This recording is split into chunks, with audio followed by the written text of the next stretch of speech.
CC 101 unit 3ના વૈકલ્પિક પ્રશ્ન જે છે વેદકાલીન સંસ્કૃતિ, વૈદિક યુગ એટલે શું, વૈદિક સાહિત્ય, તેના વિશેની આપણે તેના એમસીક્યુ એટલે કે તેના જે ટૂંકા પ્રશ્ન છે એ ટૂંકા પ્રશ્નની આપણે ચર્ચા કરીશું. પ્રશ્ન છે, આર્યોનો સૌથી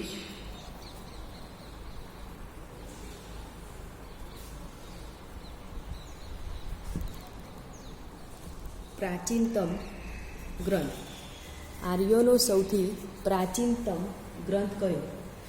તો આર્યોનો ગ્રંથ ઋગ્વેદ. બીજો પ્રશ્ન છે, મંત્ર તંત્ર, જાદુ વશીકરણ, રોગનાશ વગેરે દર્શાવતો ગ્રંથ કયો છે?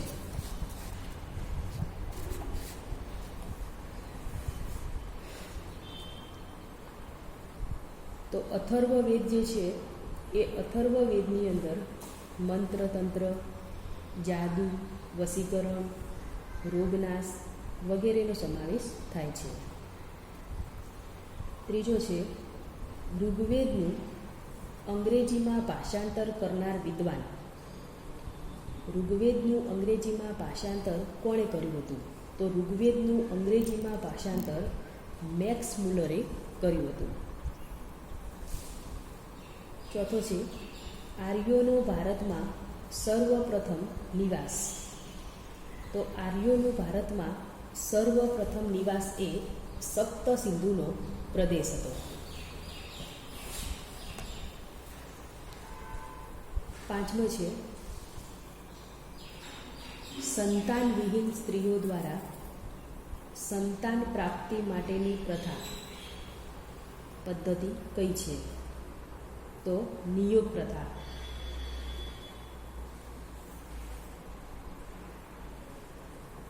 છઠ્ઠો છે, સામાજિક કે ધાર્મિક પ્રસંગોએ પીવાતું પીણું.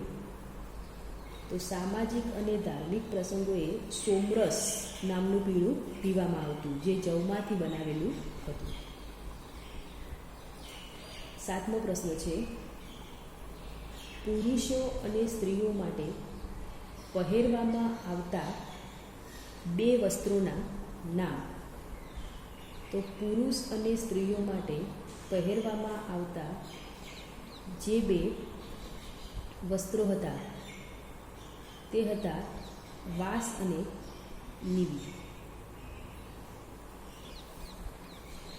વિપાસા નદી એ કઈ નદી છે? તો વિપાસા નદી એટલે બિયાસ નદી. આસિકની નદી એ ચિનાબ નદી. શત્રુદ્ની નદી એ સતલુજ નદી. વિરસ્તા નદી જેલમ નદી. પુરુષની નદી એ રાવી નદી.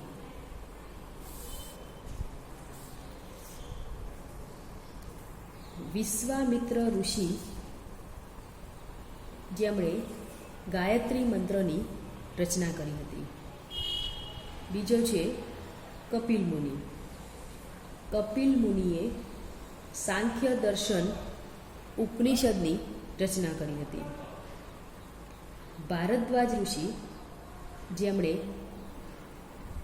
વેદકાલીન ઋષિ કે જેઓ વેદકાલીન ઋષિ હતા. જૈમિની મુનિ જેમણે પૂર્વ મીમાંસા ગ્રંથની રચના કરી. પતંજલિ મુનિ કે જેમણે યોગ દર્શન અને મહાભાષ્યના તેઓ કરતા હતા.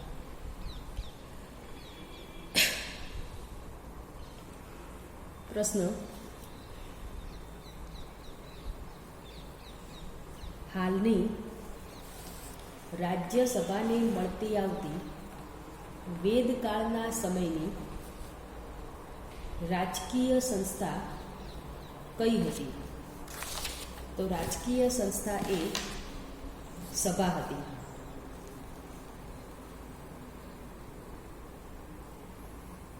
હાલની લોકસભાને મળતી આવતી વેદકાલીન રાજકીય સંસ્થા કઈ હતી? હાલની લોકસભાને મળતી આવતી વેદકાલીન રાજકીય સંસ્થા એ સમિતિ હતી. ત્રીજું, વૈદિક યુગમાં માનવીની સંપત્તિનું મોટું સાધનનું સ્વરૂપ કયું હતું?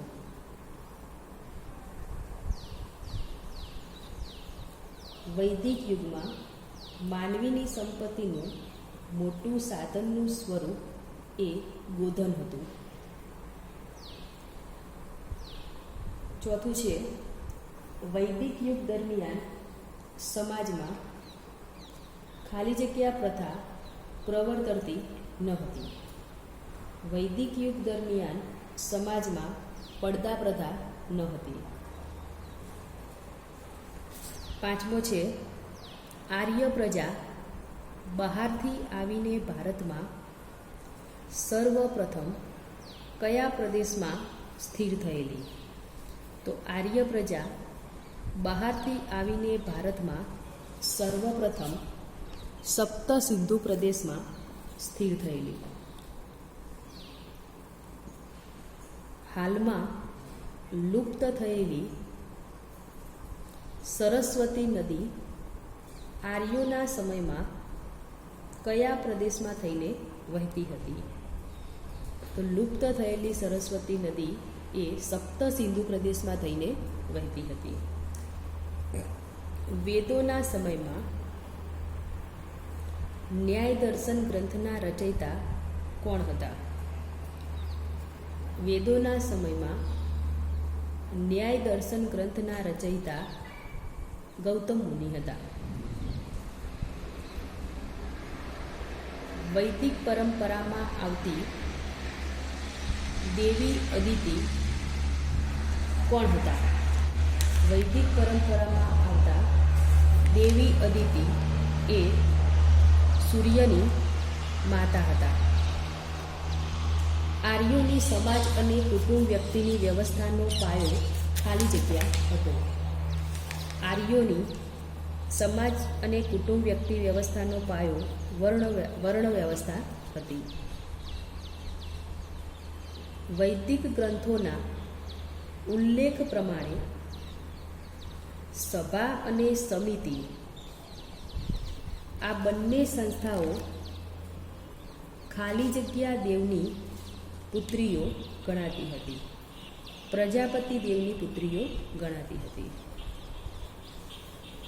ખાલી જગ્યા સૂત્ર સાહિત્ય ગૃહસ્થ જીવનના નિયમો સાથે સંબંધિત છે. ગૃહશાસ્ત્ર એ સૂત્ર સાહિત્ય એ ગૃહ જીવનના નિયમો સાથે સંબંધિત છે. સૂત્ર સાહિત્યમાંથી કયા સૂત્ર સાહિત્યમાંથી સામાજિક નીતિ નિયમો અને કાયદા વિષયક માહિતી પ્રાપ્ત થાય છે? તો ધર્મસૂત્ર જે છે તેમાંથી સામાજિક નીતિ નિયમો અને કાયદા વિષયક માહિતી પ્રાપ્ત થાય છે. વેદકાલીન સમયમાં કયા પ્રકારના લગ્ન પ્રકારમાં કન્યાના માતા પિતાને દહેજ આપવાની પ્રથા હતી? તો વેદકાલીન સમયમાં આસુરી લગ્ન પ્રકારમાં કન્યાના માતા પિતાને દહેજ આપવાની પ્રથા હતી. ઋગ્વેદના સૂક્તમાં જગતની ઉત્પત્તિ વિશેનું વર્ણન શેમાં કરવામાં આવેલું છે? ઋગ્વેદમાં નાસદીય સૂક્તમાં જગતની ઉત્પત્તિ વિશેનું વર્ણન કરવામાં આવેલું છે. આર્યોના ધાર્મિક જીવનમાં અશ્વિનો નામના બે દેવોનો સંબંધ કોની સાથે જોડાયેલ છે? આર્યોના ધાર્મિક જીવનમાં અશ્વિનો નામના બે દેવોનો સમય એ વૈદક શાસ્ત્ર એટલે કે ચિકિત્સા વિજ્ઞાન સાથે જોડાયેલો છે.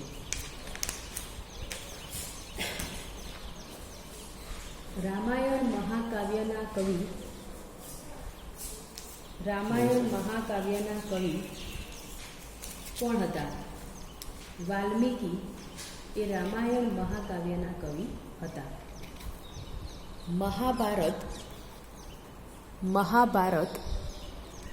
મહાકાવ્યના કવિ કોણ હતા? વેદવ્યાસ એ મહાભારત કાવ્યના કવિ હતા. રામાયણની કથા વાર્તામાં સીતાને રાવણના પંજામાંથી છોડાવવા કયા પંખીએ પોતાના પ્રાણ ગુમાવેલા? સીતાને રાવણના પંજામાંથી છોડાવવા જટાયુ પંખીએ પોતાના પ્રાણ ગુમાવેલા. રામાયણની કથા વાર્તા અનુસાર શ્રીરામને એક નમ્ર સેવક બનીને કોણે ખૂબ જ સહાય કરી હતી? હનુમાને એક સેવક બનીને સહાય કરી હતી.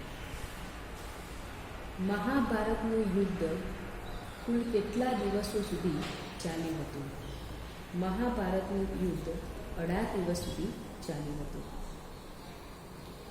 ઐતિહાસિક દ્રષ્ટિએ સંગમ યુગનો સમયગાળો કયો હતો? ઈસવીસન પૂર્વે 4th સદીથી સુધીનો એનો સમયગાળો હતો. સંગમ યુગ દરમિયાન સંગમ વિદ્યાપીઠની કુલ કેટલી બેઠકો મળી હતી?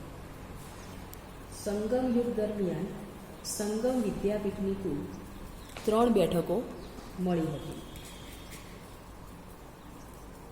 પ્રથમ સંગમમાં આશરે કુલ કેટલા વિદ્વાનોએ સાહિત્યિક કૃતિઓ રચી હતી?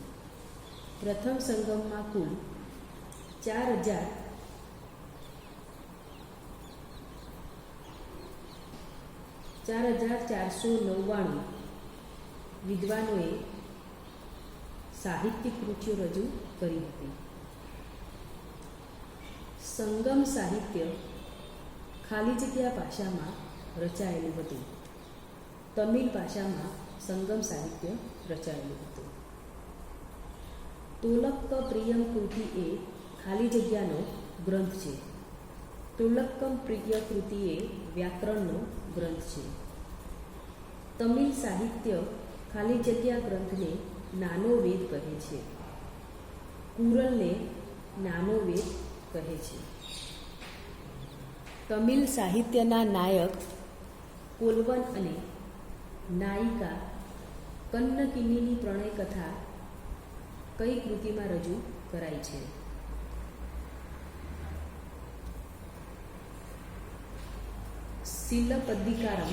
સિલિપદ્દિકારમમાં નાયક પોલવન અને નાયિકા કિન્નકીની પ્રણય કથા રજૂ કરાઈ છે. તમિલ સાહિત્યની કૃતિ કુરલના રચયિતા કોણ છે? તો તિરુવલ્લુવર એ કુરલના રચયિતા છે. સિલ્લપદ્દિકારમ પ્રણય કાવ્ય કૃતિના કવિ કોણ છે? સિલ્લપદ્દિકારમ કૃતિના કવિ ઇલંગુ છે.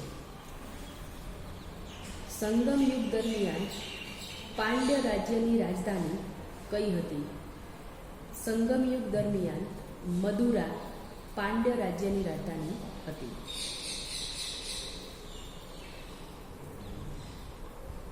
સંગમ યુગની તમિલ સાહિત્યની કૃતિઓ પ્રાચીન ગ્રીક સાહિત્યમાં ઇલિયડ અને ઓડિસી કવિ હોમર સમાન ગણાય છે. તો સિલ્લપદ્દિકારમ અને મણિમેખલાઈ એ બે ઇલિયડ અને ઓડિસી ગણાય છે. મણિમેખલાઈ કાવ્યના કવિ કોણ છે? સાતનાર એ મણિમેખલાઈના કવિ છે. બીજા સંગમની બેઠકમાં કેટલી કૃતિઓ રચાઈ હતી? તો બીજા સંગમની બેઠક એ કપાટપુરમમાં મળી હતી અને 3,700 કૃતિઓ રચાઈ. પ્રથમ સંગમની બેઠક ખાલી જગ્યામાં મળી હતી, જેમાં 44 વર્ષના સમયગાળામાં 4,499 રચાયેલી કૃતિઓ હતી. પ્રથમ સંગમની બેઠક એ મદુરામાં મળી હતી. મણિમેખલાઈ કૃતિમાં નાયક કોવલન અને ગણિકા કિન્નનીની ઉત્પન્ન થયેલી મણિમેખલાઈનું પુત્રીનું પાત્ર ખાલી જગ્યા છે તો માધવી.